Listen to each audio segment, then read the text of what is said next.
তোমরা ছেলেরা আসলে কি? তোমরা খুব খারাপ। খারাপ মানে খারাপ, আমি রাস্তায় গেলে ডিস্টার্ব করে। তুই চুপ, একদম চুপ। আসলে পুরুষ মানুষ হচ্ছে সৃষ্টির সবচেয়ে রহস্যময় প্রাণী, আমার দুর্ভাগ্যও বলে। বুঝতে পারলাম না।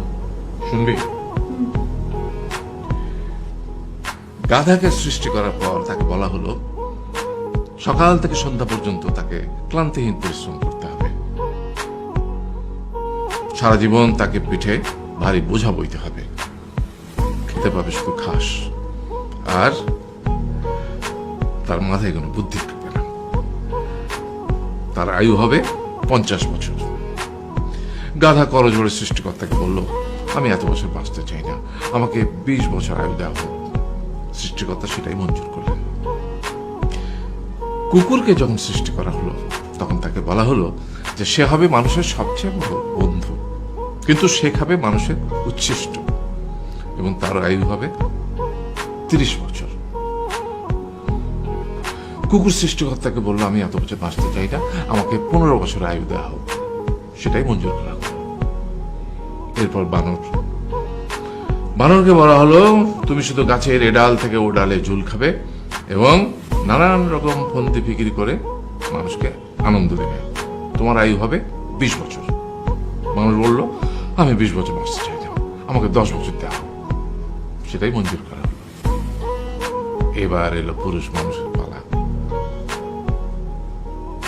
তাকে বলা হলো যে তুমি হলে প্রাণীগুলোর মধ্যে সবচেয়ে বিচক্ষণ এবং বুদ্ধিমান, সেই জন্য তোমাকে প্রাণীদের শিরোমণি করা হলো এবং তোমার আয়ু হবে 20 বছর।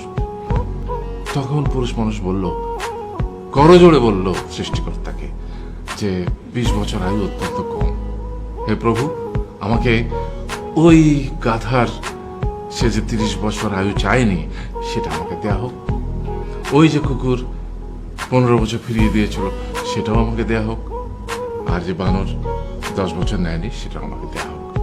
20 বছর অত্যন্ত কম, আমি দীর্ঘদিন বাঁচতে চাই। সৃষ্টিকর্তা সেটাও মঞ্জুর করলেন। তারপর কি হলো? সেই থেকে ছেলেরা পুরুষ মানুষ হিসেবে বাঁচে 20 বছর, তারপরের 30 বছর সংসারের বোঝা পিঠে করে বয়ে বেড়ায়, সেটা কার মতো? গাধার মতো।